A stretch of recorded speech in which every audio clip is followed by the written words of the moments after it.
So honored to be here, and this is a wonderful turnout. Thank you guys so much for coming. I hope that this is informative and helpful. I'm super grateful to Dr. Rhodes and her staff for having me here. Totally. They're just wonderful people in this practice, as you guys know better than I do. I'm relatively new to town. I grew up in New Braunfels, but have been on the West Coast at Stanford on faculty the last 5 years. And I do Mohs surgery, which is a skin cancer removal technique and reconstructive technique, and then also directed all the laser and aesthetic dermatology at Stanford and do the same here at the medical school. So today's talk is about evidence-based medicine with regards to the skin, and specifically health and beauty. And in medicine, that's often thought to be kind of an oxymoron. There is a lot of different snake oil out there and a lot of different people who purport to know about the skin and how to make the skin healthy, but there really is some real evidence that if we're thoughtful, we can actually help patients. I bet you guys, in the past when I've shown this slide, folks have not known who this is. Does anyone know who this is now? Yes. Yeah, it's Renee Zellweger.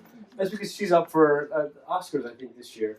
But you can see, I mean, a real difference between where she was and where she is now. To me, that's pretty remarkable.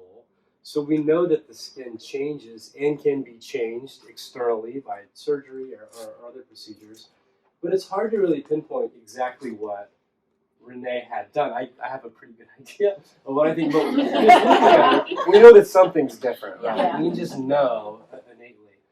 And then at the same time, we have so many folks, so many different, physicians, or even more commonly, popular sources of media that tell us, well, here's what's good for your skin. Here's what you need to do. Here's what you never should do. And again, there's a lot of snake oil out there. I don't know if anyone saw this today. This is an article in the New York Times about a really popular procedure that's up and coming using microcurrent, microelectricity to tone the skin. And I was the bad guy in this article saying there's no evidence for this at all. So Jennifer Aniston used it as wonderful, but just no studies have been done to show that this device works, and it's not cheap. It's $500 and then several $100 every month, and it's a sham, I'll just tell you. So there's a lot of snake oil out there. So today's talk is kind of two aspects. One is talking about some of the treatments we do, and the reason that I think it's nice to talk in terms of treatments is to help you guys visualize, I'll almost treat you like dermatology residents, how we do things that are objectively good for the skin, how we hit targets. That's the right way to approach most diseases and most conditions. And then I'll tell you a little bit about what we try to do in our practice as well. This is not a basic science lecture. I don't want it to be boring. I want it to be interactive. So interrupt me anytime. Grab wine anytime. But I just want to demystify some of the aesthetic therapies that are out there and talk again about evidence. Okay, I'm going to start with one kind of gross slide because I hope this helps kind of frame our discussion. This is a patient of mine with a skin cancer on his ears. So, that doesn't look normal. My job as a Mohs surgeon is to remove the cancer.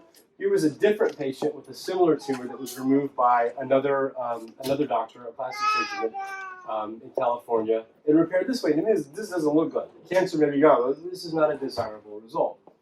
With Mohs surgery, I'm able to look at the tumor under the microscope, and I can see that, I don't know if I put it up, really clearly that there's tumor here.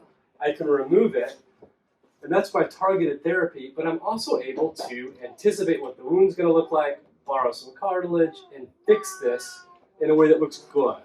And so that's medicine, right? That's surgery, and that's what we try to do for our patients. But you can do that with cosmetics also. You just have to be thoughtful about it. It's all about identifying those targets, sparing normal tissue like we do here, and then rebuilding and regenerating healthy skin.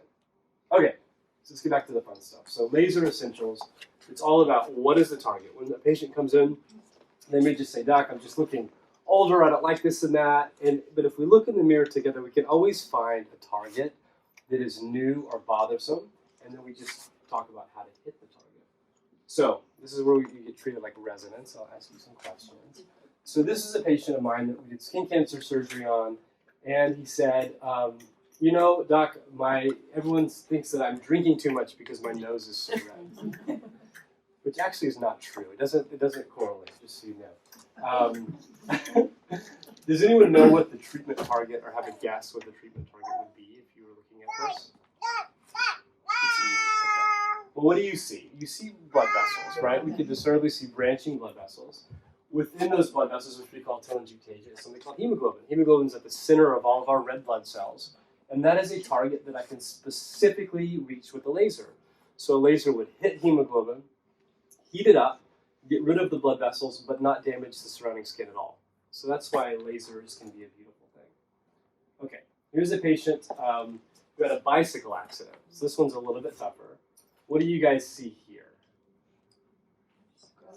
Yeah, good. So she's got a scar. Anything specific with that scar? It is. It's hyperpigmented. It's dark. Does anyone know why it's dark?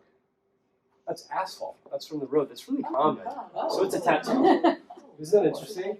So it's tattoo. So she does have a scar, but really what's most prominent is this terrible looking tattoo on her face. So that's another target.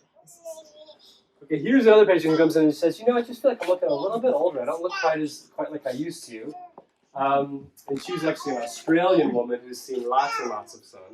What do you guys see here in terms of maybe potential targets to treat? Wrinkles. Yeah, so definitely wrinkles. Good. Anything else? Sagging. You guys are good. Those are two different things, right? So, and I'll tell you about this in a minute, but wrinkles are multifactorial, but she has lots of volume loss. She's deflated, and she has wrinkles and sun damage, so more of a fine line kind of textural issue in addition to the volume collapse. So most patients it's not really what is the target, it's what are the targets. And that's where things start to get complicated.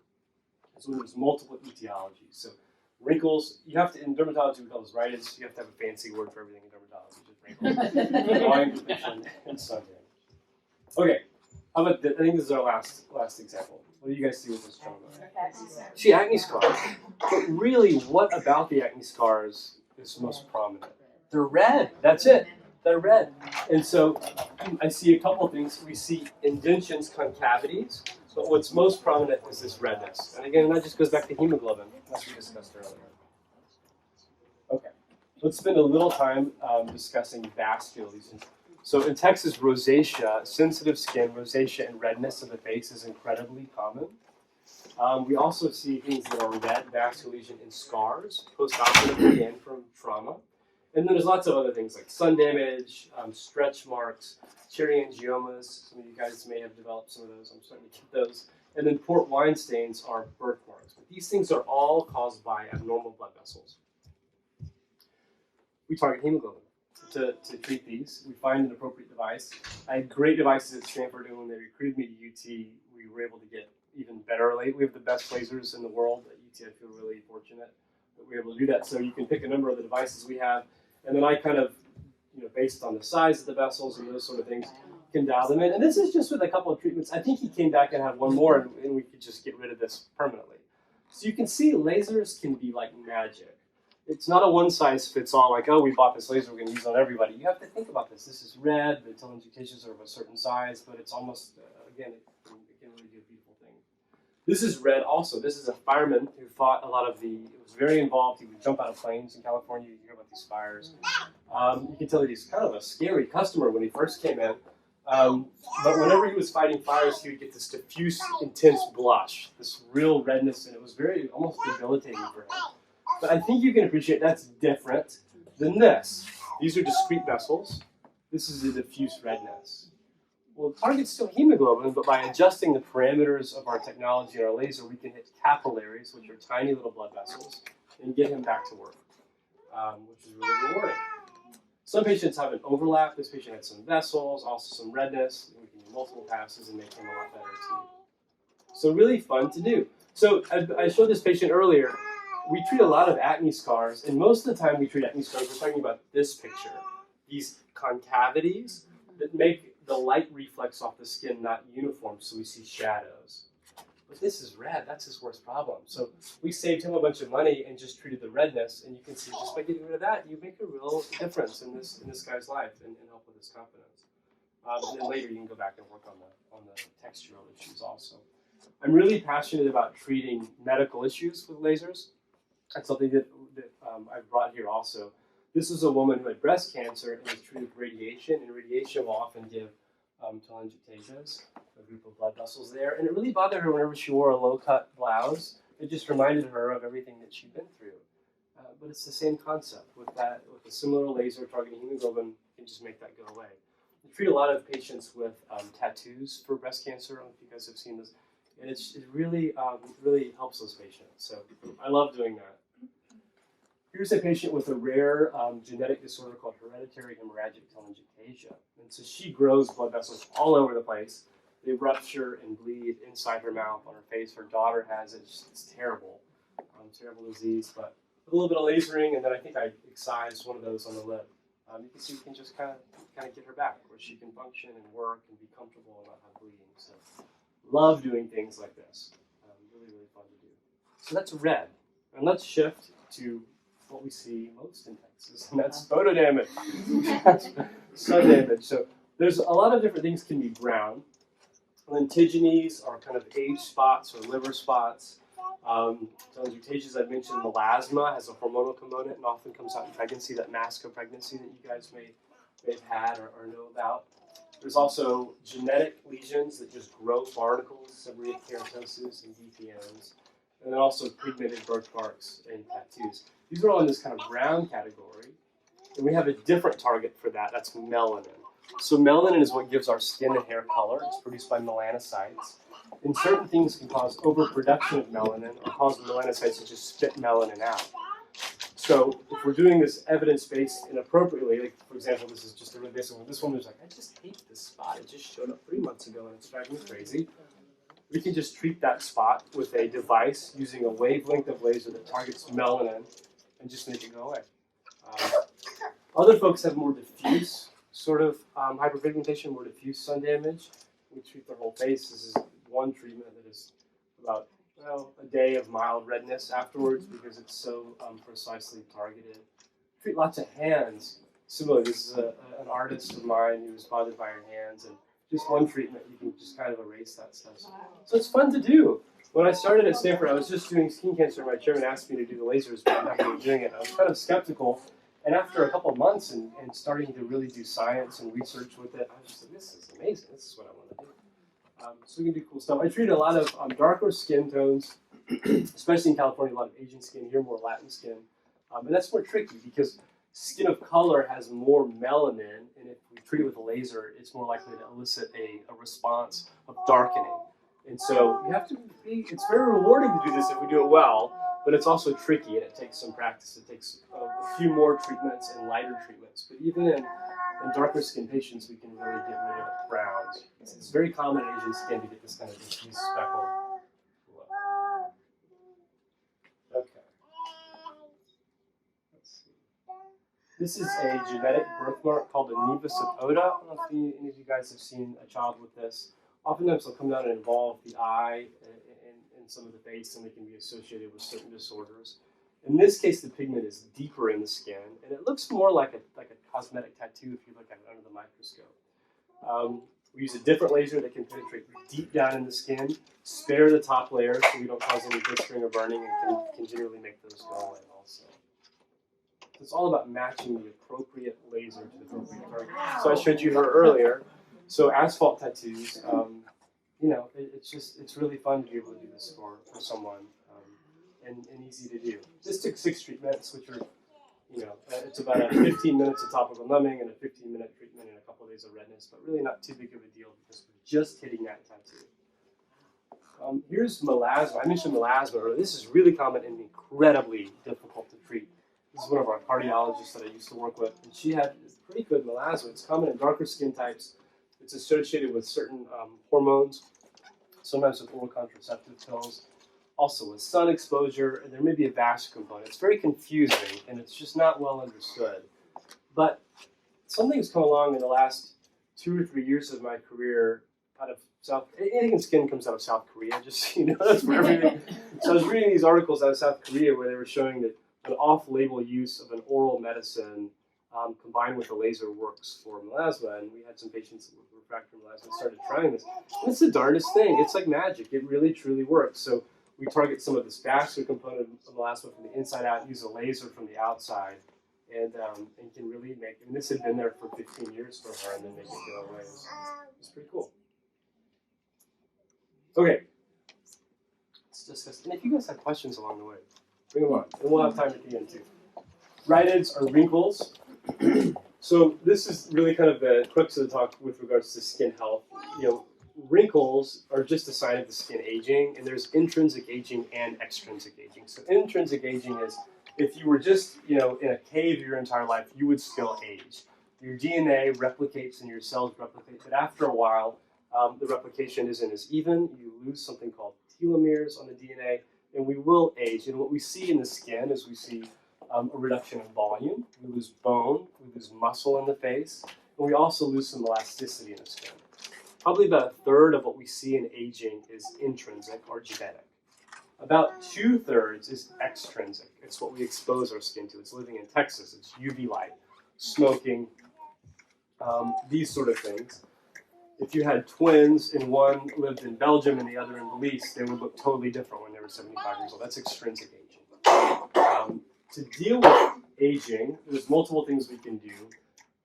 For the purposes of this talk, we're mainly talking about stimulating collagen because our rate of collagen production, collagen is what is really the structure of the skin. It really drops off. After about 30, it starts to drop and then drops precipitously. And so our goal in mitigating aging of the skin is often to grow collagen, to have the skin grow its own collagen. And you can do that. Now, we have to consider things such as patient goals and downtime and that sort of thing. But there's different ways to stimulate collagen growth. Initially, there were a lot of chemical peels done in dermatology and plastic surgery. I would warn against those unless your dermatologist is 90 years old or older. It's kind of like an alchemy type technique, and it really can be associated with some pretty severe side effects because you're just removing the skin. That's what chemical peel, they just burn the skin. Whereas with the devices we have now, we can titrate them, as you've seen, within fractions of microns and be a little bit more thoughtful and targeted. Some things called full-surface ablative lasers came along after chemical peels that would just remove all the skin but using a laser. And there were more technologies that came along. And then finally, something called fractional laser resurfacing came along. I don't want to bore you guys with this. I'm going to skip through this relatively quickly, but it's kind of helpful to understand this. So in the past, with a peel or a laser that would just remove all the skin, you get a pretty good result, but there was a lot of risk of infection, pigmentation, and scarring. With the new techniques, we drill tiny holes in the skin, almost like aerating your lawn. And those holes spare, I know. There's a lot of food analogies too, it gets worse. It's the best one I've got. Give me a better one if you can. But it kind of spares a lot of skin, and that way we still have a barrier that protects from infection, and the skin heals much faster if we just have these tiny microscopic holes. Still getting the benefit of collagen production. And this is what it looks like. Yes. You know, yes, it hurts. But it's not terrible. And I'll show you, there's a gradient. So there are different ways to elicit that same response and drill holes, ranging from something super mild that we can do on my arm right now and I would hardly feel, but it wouldn't do a whole lot, to something that really hurts, so we get patients sleepy and do nerve blocks where they don't feel it, but it can beat you up. But the outcome of that is pretty impressive. So it's like everything else in life, right? It is what it is. No. This is what it looks like in the microscope. You can imagine we're just kind of drilling holes. You guys can, it's the skin and cross section. And when we do that, we see sun damage spit out, and you actually see it. I can show you pictures of that.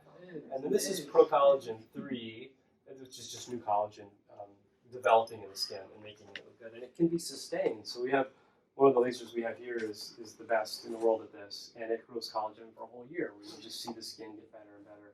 And these lasers, these fractional lasers, have been shown to reduce the risk of skin cancer. And as a skin cancer surgeon, I'm really excited about that. That's something that's a real benefit for our patient. It looks good, and it also reduces the risk of skin cancer. We have this laser that does a couple of different things, superficial indeed. So here's a patient that you guys are pros now. You could tell me exactly what her targets are. So she has some fine lines, right? You guys can kind of see fine lines. And then lots of sun damage also. This is like a Texan patient. This is what I see here in Austin, which is great. This is easy to do. So with that, we use that treatment I showed you earlier called broadband light. It targets melanin. And then fractionated resurfacing targets for fine lines. And after treatment, it's like, oh, it's fun, right? This is like when you're high-fiving somebody in the office, and that's about, and does that hurt? That really doesn't hurt. We put topical numbing on for this for about an hour, and then it's mild. It might be a 2 or 3 out of 10 in terms of, it's like we call it a sadistic spa that we have. It's a little bit pain. It's not bad. It's not bad. So, and about a week of redness. Yeah, One that's one treatment.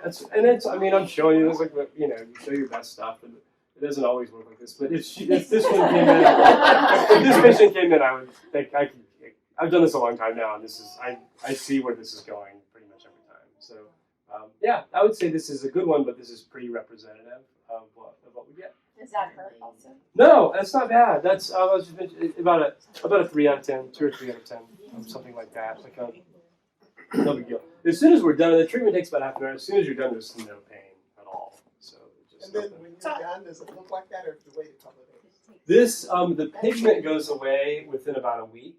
I wish I had photos for you of that. But these brown spots, they get peppery looking. They get a little darker, and they fall. Just kind of pour makeup the next day, and then they just fall off in about a week. And then fine lines, you get about 15% contraction initially, and then over the next, I think this was 3 months after treatment. Over the next number of months, they just kind of get better as that collagen grows. So this is my favorite thing, is to do this combination, because we all want instant gratification, and you get that with the tone, and then texture comes along more gradually. So I like that. Sorry, is there like a period where afterwards I've had like an IPO and get the brown spot? Yes. But those lines are all gone. Yeah. Like, wow. The lines are good. So you're right. So IPL targets browns, right? Melanin. But this is this resurfacing that So then are targets. you really red after the hybrid resurfacing, or is there like this period where you don't want to leave the house, or I mean? So not with this, and this is our most Amazing. popular one. It's cool. So thanks. This is about a week of redness. Most of our folks who work do it on a Thursday and go to work on Monday. It's pretty mild. This patient wore makeup the next day and was able to get out and about.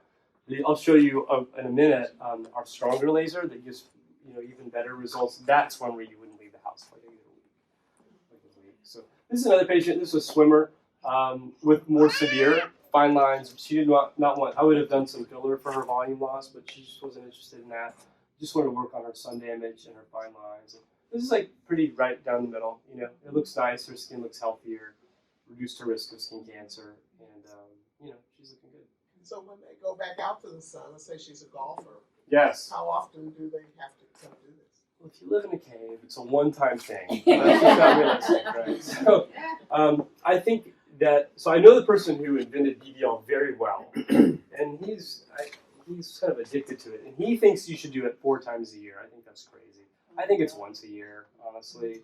And then same with resurfacing. We know that it will improve for 6 months minimum, up to 12 months. And you keep what you get, but you're still aging at the same time. So I have patients who are really motivated to treat. They have severe wrinkles or acne scars. And in those folks, we'll do 2 or 3 in a row and really get the collagen spinning and then stop. I have a lot of folks who are more into maintenance and prevention. And then it's like once a year. Sounds like my house. I love it. So here's this woman that I showed earlier. So she's more severe sun damage and volume loss. So with her, we actually used a stronger laser, but the same concept of that fractionated, drilling these tiny little holes. And this is also graphic. I'll show you this. I had explained to her, we really emphasize communication. We talked about, you're going to look like you got hit by a truck. It's going to be terrible for a few days, but it's amazing how fast the skin will heal. And she came in, and here was day 1. And I thought her husband was going to punch me in the face. I've never been so scared in clinic. But this is normal not for the one I showed you earlier, but this is a strong, strong laser. And we have this laser here also. So pretty brutal for a few days. But this is 6 weeks. Oh, wow. And you can see the tightening is pretty amazing. And her sun damage is gone too. So that's what we always really try to discuss with patients. Where do you want to be, and what are you up for in terms of downtime? Because most of my folks, at least in California, were working and busy and had our busy social lives, and they just wouldn't be up for a week of being locked down. That's why I do a lot more of this milder laser called Halo that still works. But every once in a while, I did a treatment like this to a woman yesterday, and she's going to do just as well. It's really, really fun to do that as well. Here's something called, shifting gears a little bit, rhinophyma. Have you guys seen this before? This gentleman's nose has grown a lot of extra sebaceous glands and some other tissues. It's common, especially in men. And I can use some of our technology, our laser, and then also just sculpt it with a hot wire loop, and I can just kind of re-sculpt his nose and give him his nose back, just by kind of identifying our target, extra sebaceous glands and extra fibrous tissue, and dealing with it. We also treat a lot of surgical scars and traumatic scars. These also involve collagen, so we try to grow collagen. Treating acne scarring in Asian skin is very difficult because of that pigmentation. It's really easy in Caucasian skin, stuff in Asian skin, but a lot of times I'll excise some of these and then do some mild laser treatments, and you can see that her texture is great. I mean, it's much better. Acne scars you can't ever get rid of entirely, but we can really bring up the topography and smooth the skin out and really improve them quite a bit. So those are fun to do too. I really enjoy it. And it's oftentimes in a stage of patients' lives where it really correlates with their confidence. A lot of college kids and graduate students and Stria, our stretch marks, are a really common problem. This is a woman who, this may not be an impressive photo, but it's a good story.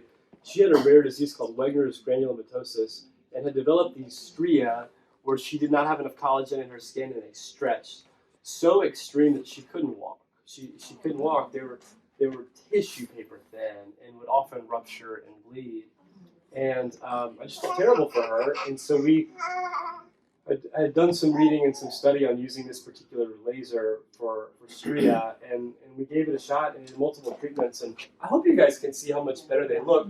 But the best thing was, when she came back for that 7th session, she was up and walking. She came back 6 months later and was pregnant and was doing fine. I was so scared that when she was getting, but she did great. And so that was really rewarding. So again, just thinking about, well, stria is due to a lack of collagen. We need to grow collagen or we organize it. Well, let's use this laser and we can help these folks. So here's her other leg report thing. So it's been fun to see her do well. Well, I've talked a lot about our approach to the skin, and it's I feel like I'm boring you guys with just emphasizing targets and endpoints. Targets. We're also trying to progress toward even a little bit more elegant. So in the beginning, it was dermabrasion and chemical peels, destroying the skin. Then it was targeted therapies for hemoglobin, melanin, collagen, and other things, and that's where we live now. I'm also really excited about inducing genetic changes to improve the health of the skin, and I've done some research on that, and I think this is where we're headed. So a couple of papers have come out recently that have identified specific changes in gene expression in the skin as we age, some due to extrinsic aging, sun, and those sort of things, and some just due to intrinsic aging. So genetic expression means we all have genes, and the genes that are expressed, the genes that are utilized, are what make us look like what we look like and make our skin built the way it's built. So some genes are upregulated, used more, and downregulated, and over the course of a lifetime, these things fluctuate. So it's been shown that collagen production genes drop. Genes associated with repairing DNA that's been damaged by the sun, they go up and they get used more as we get more sun damage. So this is exciting when this paper came out because for the first time we had genetic factors we could look at and understand why the skin looks the way it does. This followed women over their 20s all the way through their 70s and analyzed their genes and genetic expression along the way. So what we did is we used that device, the broadband light that I've shown you guys, and did a couple of studies that analyzed genetic expression. So this one was cool. We had 65-year-old women, and we did 3 treatments with that broadband light for sun damage on the forearms, and then we biopsied areas that were untreated, and then we biopsied areas that were treated, and then we had a group of 25-year-old women that we did not treat, and we biopsied them, and we ran all their genetic expression. I hope this is making sense. And we found that, looking at these, this is a heat map is what this is called, that the areas of treated skin in 65-year-old women, the genetic expression, looked much more like the 25-year-old women than it looked like their untreated area. So we found for the first time that we could use technology to change the way the skin is made to make it younger and healthier. I don't know if you kind of see how these kind of flip. That's what the heat map is showing. So we've done a follow-up study since then and shown that further and actually identified which specific genes we were able to change. And it was things like collagen growth, response to inflammation, collagen fiber organization are all upregulated by certain devices. So this is where we're at now, hitting targets that are clinical that we can see with our naked eye. I think in the future we may just be pinpointing and targeting genes with our devices. But what I try to do in my practice is kind of combine these as we continue to advance our insights into the molecular aspects of skin aging, but also combine those with clinical, so we can understand now exactly why we go from here to here. It's not just, I like it when it's magic, but it's also nice to know exactly why the magic works. So that's where we're trying to head now. Okay, that's the treatment part of the talk. And I'm happy to field any questions now. I can also talk a little bit about kind of practice fundamentals. Sometimes that's fun for folks to hear. I have a question. Yes, please. We're bombarded with all these commercials. Oh, yes. With all the movie stars, everybody's creating their own cream, hyaluronic and all that Oh, yeah. stuff. Oh, yeah. How do we know what works really? You said there's a lot of things out there that aren't working. There's a lot of things out there that are, it's such a massive market. And I think, skincare is at an interesting time. And I think there are good things happening. So one thing is that in the past, everyone would use like Pond's cream, or there'd be just one product that everyone would use, be marketed to everyone. These big companies would put that out. So now we're in this time where cost of making cosmeceuticals has dropped precipitously, and you're right, everyone has a skincare line. Every celebrity has a skincare line. Dermatologist offices have skincare lines often. And I think some of that is good. So I do some work with a company that uses artificial intelligence to analyze which products, ingredients work for which patients and try to tailor things to them. And there's another company that I've done some work on in the past that does genetic analysis of patients and tries to guide them. So there's good things coming, but there's also just a lot of nonsense too, and you're right. And I'm a minimalist. I will give you my advice with skincare products. Don't waste your money. Most of these things are a glorified moisturizer. Less ingredients on the label is more. I think that we all need a sunscreen, period. We know that. SPF 30 or higher, twice a day if we can. Even if we don't go outside, because UVA light comes in through window glass and car glass, causes melanoma, ages skin, causes wrinkles. We need a moisturizer that's good for the skin to moisturize it, so maybe an eye cream. That's 99% of the battle. Retinoids, so you guys may have heard of like Retin-A, they have been shown clinically to reduce pigmentation and grow collagen. So it's nice if you can tolerate a retinoid at night, I advise that also. And the rest is kind of whatever feels good for the individual. But that's kind of my perspective on skincare. Yes? I'll give a plug for the laser because I come from a skin cancer family and my grandmother had huge raised brown things all over her. And I was determined it wasn't going to happen. And when I got to be in my 60s, I could look at my arms and they were covered with very small brown spots everywhere, including a few large ones. And I had laser treatments 2 to 3 years ago, and she took everything off and it stayed that way. Off my hands, arms, legs. That's great. Fantastic. I didn't plan her here either. It's good because you're right. There's been another shift, and that's sun protection and just there's an increased focus on taking care of our skin. Most sun damage I see in my practice is old sun damage. It's folks who are doing a great job now, but it's old. So if you get rid of it and you do what you do and stay covered, it stays away. It's one of the best investments. Good. I'm happy to hear that. That's great.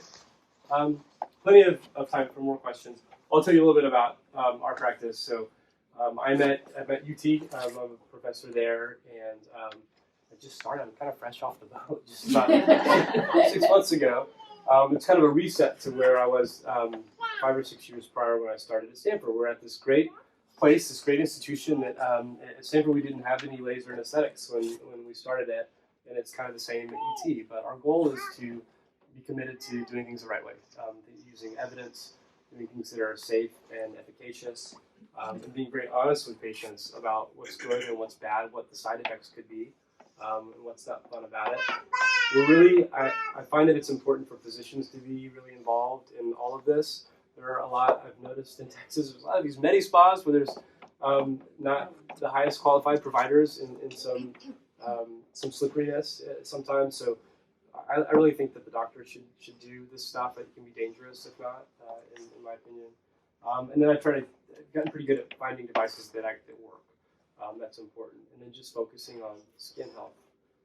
I really like to work with our researchers. So I have a bunch of folks at Stanford I still work with, and now I'm working with a physics professor at UT, and we're doing some cool stuff together. And collaborate a little bit with industry, really trying to push the envelope in terms of the science of this. And then really the strategy in growing our clinic here, and we're definitely in growth mode, is to just treat people really well. So we really focus, just like Dr. Rhodes' practice, Dr. Colleen was. You guys are amazing.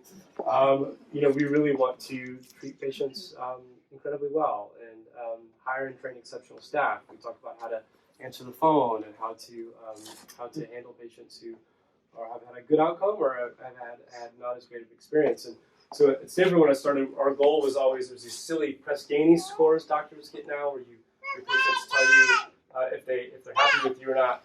And this was the target, but ours was always at the 99th percentile.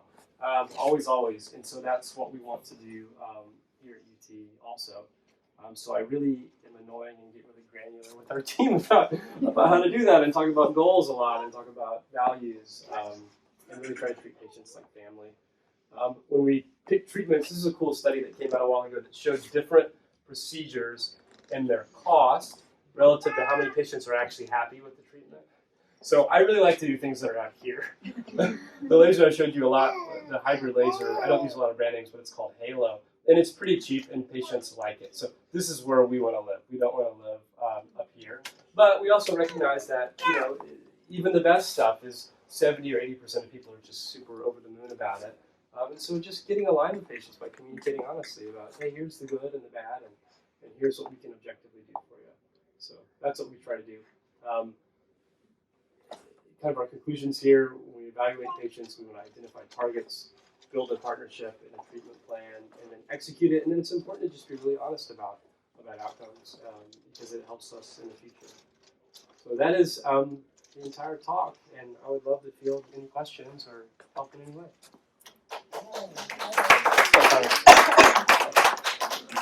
Yes, please, we can go right down the line.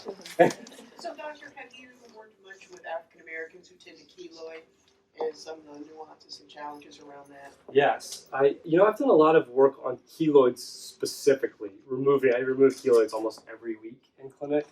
The good thing is most of the time outside the ears, keloids don't develop on the face incredibly commonly. It's usually high tension areas like the chest and the back, and they can be really tough. I have a lot of tricks for those, but oftentimes we surgically remove them. We can inject medicines to inhibit fibroblast growth, is what causes keloids, and sometimes even do a little bit of radiation therapy. Yes, lasers in African American skin is really tough. So pale, ugly white guys like me are lucky. We do. So my wife, perfect being a dermatologist wife, she get hair removal, and so she's not had to shave her legs in many years. But African American skin is very difficult to do hair removal on, for example, because of that. It's prettier skin. It looks younger, longer, but it's hard because you have that melanin target that the laser can't get past. But we do have lots of things we do for African American skin. There's something you guys may have heard of, things like microneedling. It's a pretty good wrinkle treatment in darker skin types and other tricks also. So I think skin color is fun. It's beautiful. It's challenging. It's all good. Yes, please. Just another question about what we do to ourselves. The brushes, the sonic brushes. The Clarisonic. Is that good? The jury's out on that still. So the thing about these devices is that you can get a device FDA approved without showing that it works. You just have to show that it's safe, believe it or not. Whereas drugs have a much higher standard.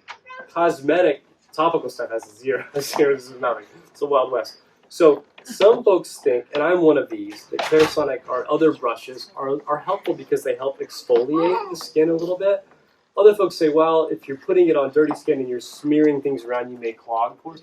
But I think if you treat your skin well, and maybe, kind of gently just cleanse your skin, seed it once a day, and use the brush and all that, I think it helps. Okay. I really do. I'm not opposed to it. Yeah, sure. What about collagen supplements? Great question. I love that. So, and I know I hope I'm not going to so You're wasting my smoothies. we don't know. This. Oh, sorry. Collagen supplements, do they help with the skin? Because that's what we're missing. It makes sense. One of my friends who works at Google is thinking about joining a collagen supplement startup. So I just had this talk with her. And in fact, there's a company, this is great. There's a company that makes gin that infuses collagen. It's called collagen.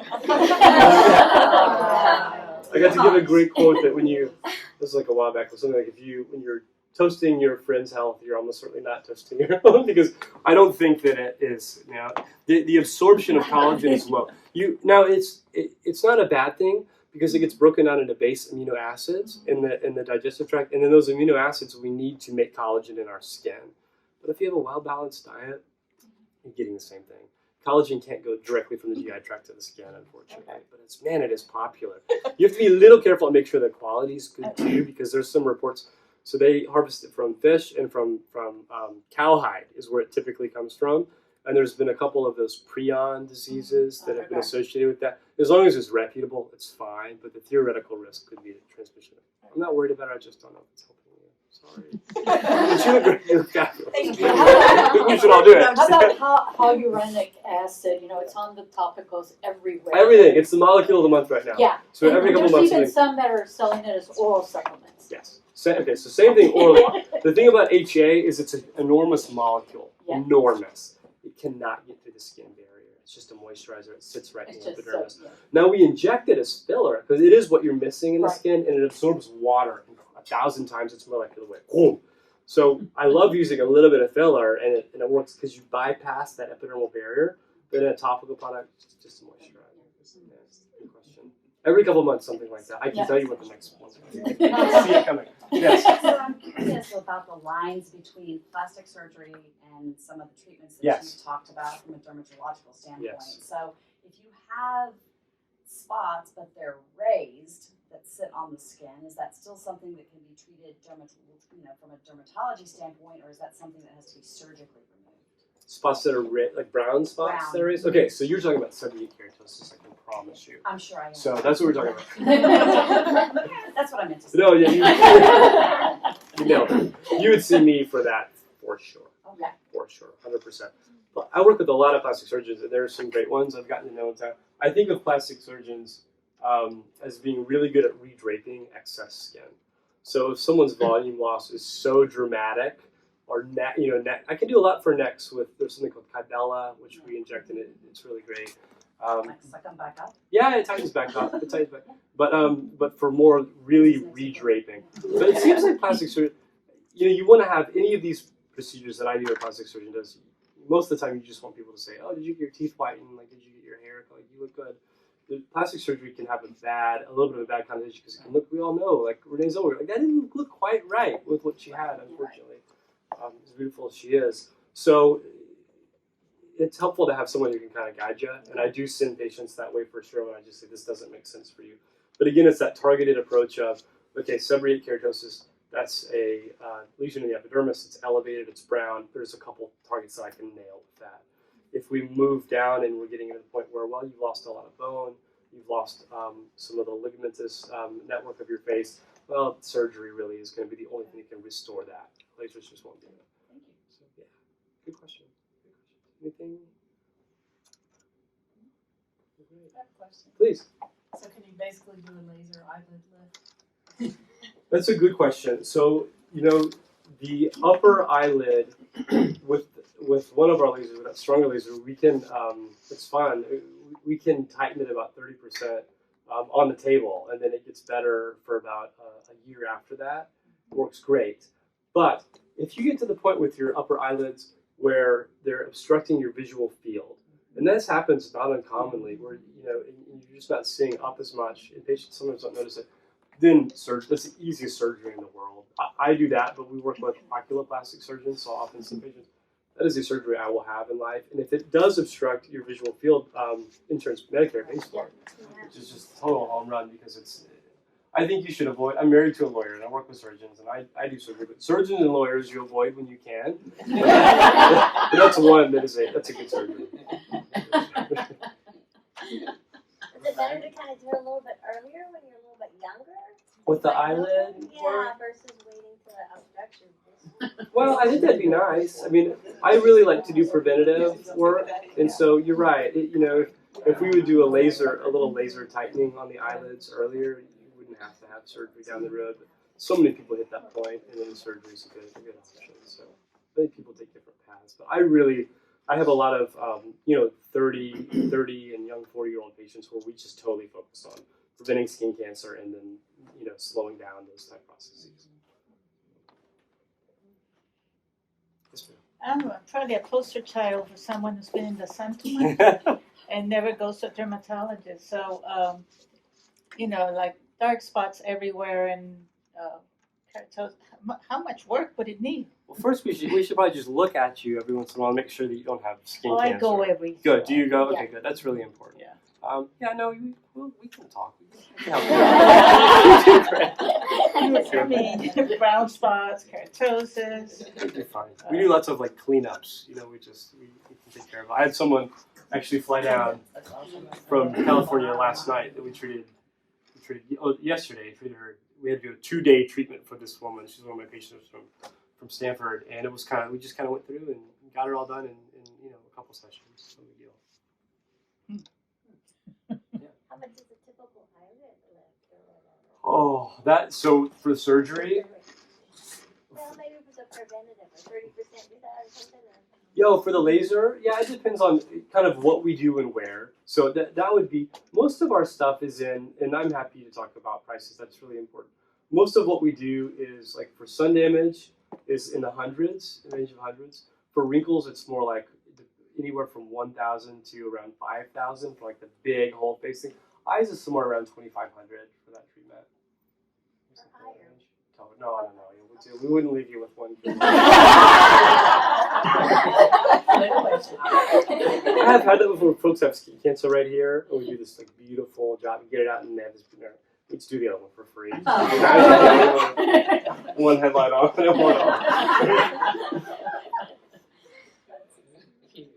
Anything else? Well, I want to say we are very, very fortunate to thank Dr. Rhodes and everyone to have you as an asset in our community. You're so nice. This is awesome. Thank you. That means a lot. I'm so honored to be here and excited to be here. Thank you. If I can help any of you or your families, I'd be grateful. I'm happy to do that. We have a couple of cards up here.